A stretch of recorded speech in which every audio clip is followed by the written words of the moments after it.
Halo, assalamualaikum. Jumpa lagi dengan saya Putra. Kali ini kita akan mengulas jigsaw spek industrial dari Dongcheng, tipenya DMQ 85S. Ini dia ya teman-teman ya.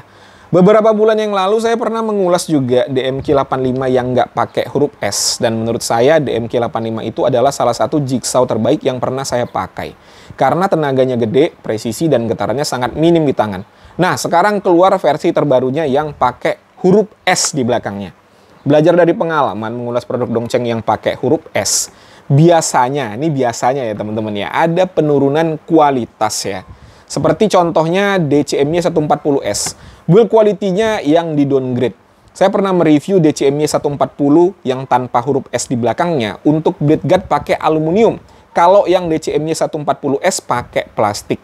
Tidak krusial memang, tapi ya tetap aja ya namanya ya di downgrade juga itu namanya. Namun menurut saya sih masih bisa diterima lah ya, karena harganya juga turun lumayan jauh. Mungkin ini strategi marketing dari Dongcheng juga ya untuk memangkas harga. Mereka menurunkan kualitas dari aspek-aspek yang tidak terlalu berasa efeknya kalau di downgrade. Nah, balik lagi ke DMQ 85S. Apakah ada yang di downgrade atau tidak? Ayo kita lihat sama-sama ya teman-teman ya.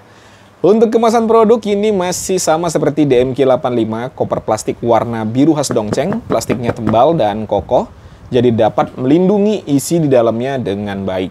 Belum kelihatan ya, downgrade-nya di sini belum kelihatan nih, masih oke.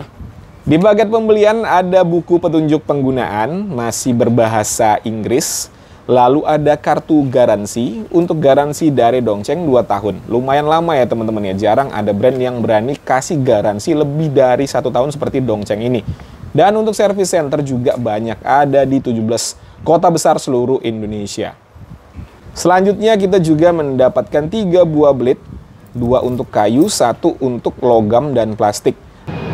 Nah, bagi yang belum tahu jenis-jenis mata jigsaw di channelnya Bang Udin SDT Mebel, itu sudah pernah diulas dengan lengkap ya teman-teman ya. Jadi silakan saja ditonton, kunjungi channelnya SDT Mebel.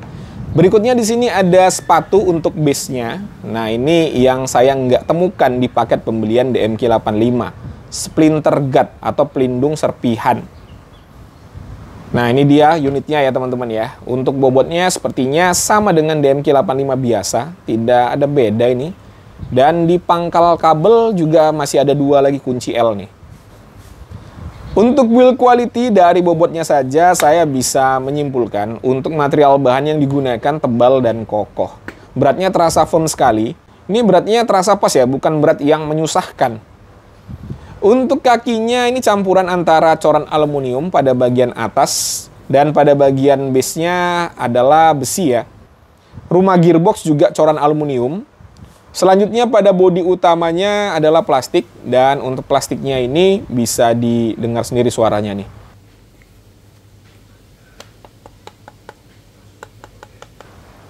Padat ya, solid sekali.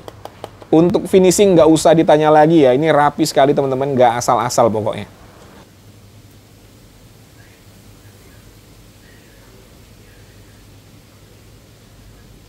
Kabel juga bisa dilihat ya, ini tebal sekali. Build quality dari brand global memang beda ya, mantap teman-teman. Untuk fitur pada trigger dilengkapi dengan trigger lock. Dengan adanya trigger lock seperti ini, memotong bisa jadi lebih stabil ya, karena pegangan kita bisa lebih fokus.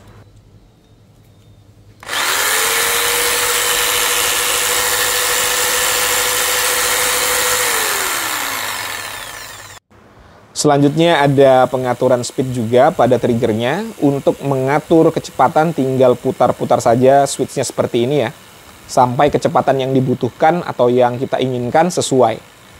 Lalu ada pengaturan untuk blower, ini berguna untuk menghilangkan debu yang menutupi jalur potong. Ada 3 tahapan ya untuk pengaturan kekencangan hembusan blowernya. Untuk memotong kayu saya sarankan pakai hembusan yang paling kencang agar jalur potong kita itu clear ya dari serpihan-serpihan kayu.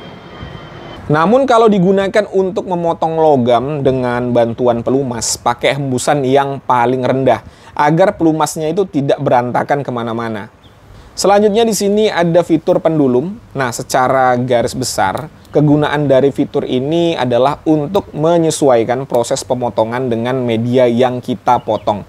Misal, kalau kita ingin memotong kayu dan agar hasil potongannya itu halus, maka tidak usah pakai pendulumnya. Nah, di buku petunjuk penggunaan sebenarnya ada dijelaskan ya. Makanya jangan lupa baca buku petunjuk penggunaannya. Lalu ada pelindung serpihan ya. Ini juga bisa dijadikan alat bantu untuk memotong lurus. Cara pasangnya gampang, tinggal tekan saja seperti ini. Oh ya, kalau kalian ingin potongan bevel, splinter guardnya ini harus dilepas ya, karena menghalangi pisau. Ini digunakan untuk memotong lurus saja.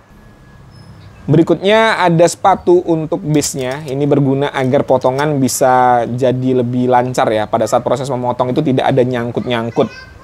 Lalu di sini ada slot untuk parallel guard. Sayang ya, parallel guard-nya tidak include pada paket pembelian.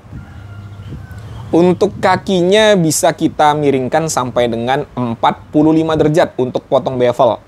Dan ini ada stoppernya juga ya. Jadi nggak takut potongan tidak presisi. Namun sangat disayangkan untuk memasang dan membuka blade belum quick release, masih pakai kunci biasa. Untuk memiringkan base juga masih menggunakan kunci biasa. Seandainya saja quick release, ini mantap sekali ya teman-teman ya. Untuk uji spesifikasi yang pertama di sini kita akan lihat konsumsi listrik tanpa beban. Ini udah saya set di kecepatan yang paling rendah ya, udah mentok. Kita lihat di sini.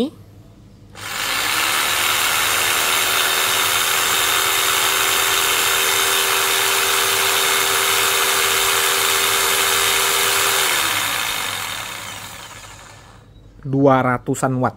Kita akan buat di kecepatan yang paling kencang ya. Kita lihat sama-sama berapa konsumsi listriknya.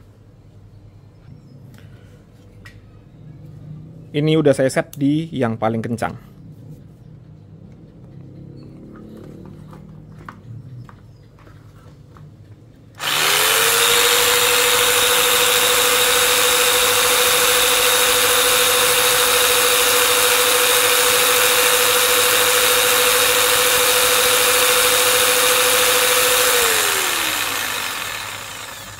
...330-an watt ya teman-teman ya. Nah ini kalau digeber untuk daya maksimalnya bisa sampai dengan 580 watt. Sekarang saya akan menguji SPM-nya di kecepatan yang paling rendah terlebih dahulu.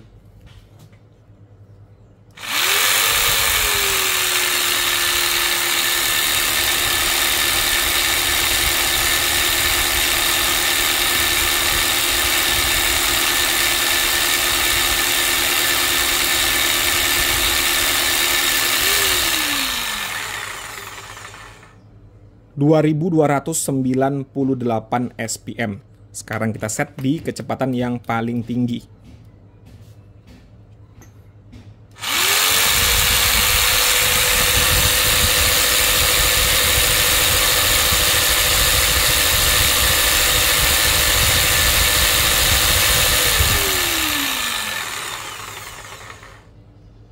...3.283 SPM. Nah ini kalau dari suara ya, lebih kasar dibandingkan dengan DMQ 85 saja. Kita akan ukur menggunakan decibel meter ya. Ini langsung saya set di kecepatan yang paling tinggi.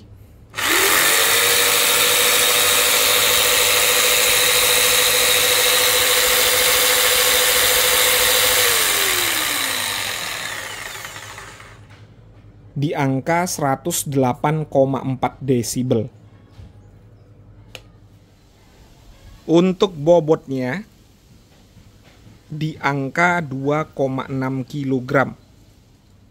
Untuk uji performa, yang pertama di sini kita akan memotong plywood dengan ketebalan 1,8 cm. Saya tidak pakai alat bantu ya, kita akan memotong mengikuti garis yang telah saya buat ini. Untuk pisaunya saya gunakan pisau yang didapatkan pada paket pembelian. Dan kecepatannya saya gunakan kecepatan yang sedang.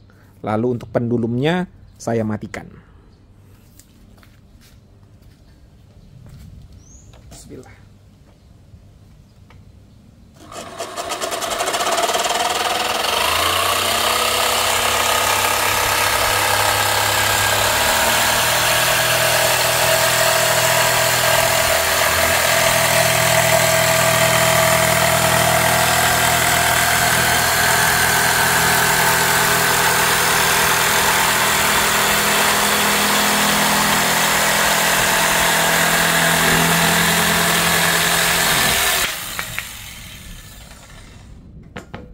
Oke, tidak ada masalah ya teman-teman ya.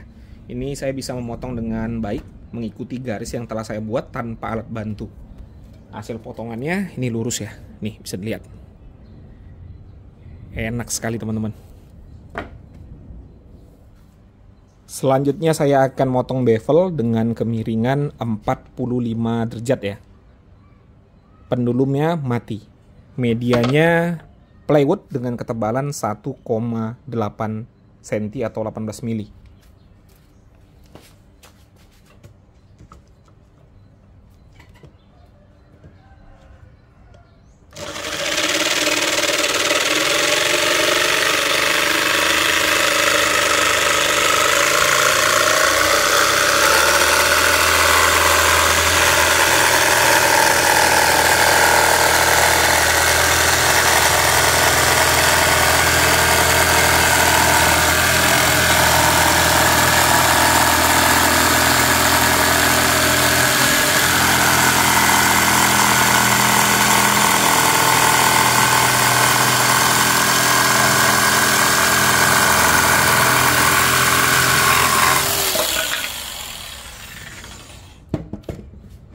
Ya, enak sekali ya teman-teman ya. Tidak ada kendala. Sekarang kita lihat hasil potongannya. Kita lihat sama-sama. Apakah sesuai dengan ekspektasi? Wih, cakep ya teman-teman ya. Nih, tidak ada celah ya. Sudutnya 45 derajat. Bagian paling ujung. Ya, sama ya teman-teman ya. Tidak ada celah, 45 derajat terbentuk dengan sempurna. Cakep. Sekarang kita akan coba memotong kayu keras. Ini adalah kayu meranti ya. Ketebalannya kurang lebih 5 cm. Saya gunakan kecepatan yang paling kencang. Pisaunya kita gunakan pisau yang panjang seperti ini. Pendulum saya set di nomor 2. Bismillah.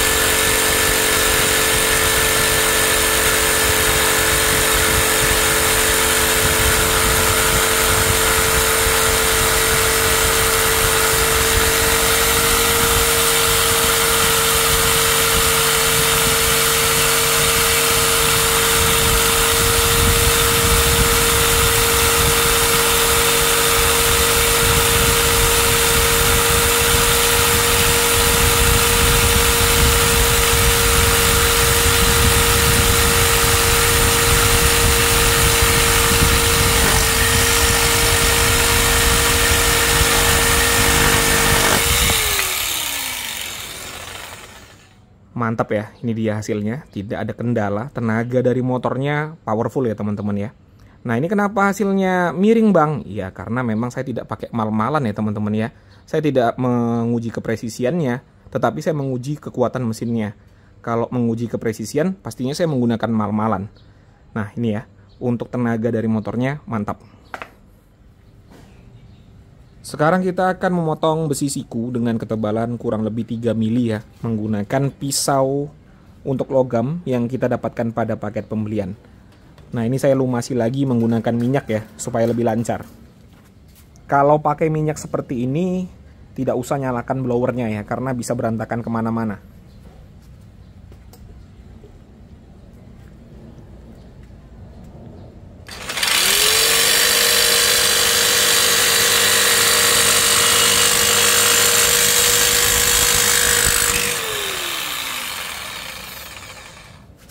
Cepat sekali ya, langsung kepotong.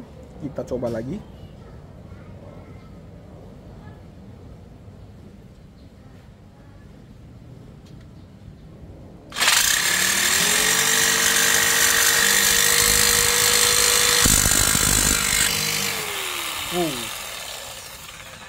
Cepat sekali teman-teman.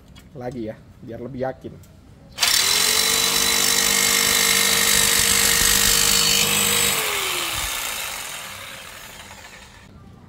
Enak, tidak ada kendala ya teman-teman ya. lancar. Nih untuk hasilnya. Setelah kita gunakan tadi, sekarang kita akan ukur suhunya ya. Pada bagian gearboxnya 41 derajat. Normal sekali. Bagian bodi 3536 ya. Oke lah ya teman-teman ya. Untuk suhu bisa dikatakan normal. Ini sama saja seperti DMQ 85 yang tanpa huruf S. Untuk performa setelah saya gunakan tadi, menurut saya ini tidak ada beda dengan DMQ 85 ya. Powernya terasa sama, tenaga motornya sangat powerful, digunakan untuk motong kayu tebal tidak ada masalah sama sekali. Getaran di tangan juga minim sekali, memotong jadi bisa lebih stabil ya, dan untuk tingkat kepresisian juga mantap. Nah kemarin saat saya mereview DCMQ ya yang pakai baterai, DCMQ 85, ada yang komen, kok potong kayu tebal potongannya miring? Ya memang karena pada saat pengujian memotong kayu tebal, saya tidak mengejar kepresisiannya, tapi saya sedang menguji tenaga dari motornya. Saya memotong tidak pakai mal ya, langsung potong saja, jadi wajar potongannya nggak lurus. Beda ketika saya potong bevel yang pakai bantuan penggaris atau mal-malan. Tapi ya nggak apa-apa ya, silakan saja berpendapat ya teman-teman ya. Kalau ada yang bisa saya klarifikasi, pasti akan saya klarifikasi. Balik lagi ke DMQ 85S. Ya pada intinya DMQ 85S ini sama bagusnya dengan DMQ 85 saja. Saya tidak menemukan perbedaan yang signifikan di antara keduanya. Untuk harga dari DMQ 85S ini hanya 695.000 saja ya teman-teman ya. Sangat terjangkau untuk sebuah jigsaw spek industrial seperti ini. Link pembelian seperti biasa ada pada kolom deskripsi, silahkan cek di bawah. Dengan harga yang ditawarkan, ini sangat layak beli teman-teman. Gak ada brand global dengan garansi yang jelas seperti ini. Jual jigsaw spek industrial, harganya hanya 695.000. Oke ya, mungkin itu saja yang bisa saya sampaikan. Seperti biasa, kalau ada pertanyaan bisa dituliskan pada kolom komentar. Saya Putra, Assalamualaikum warahmatullahi wabarakatuh.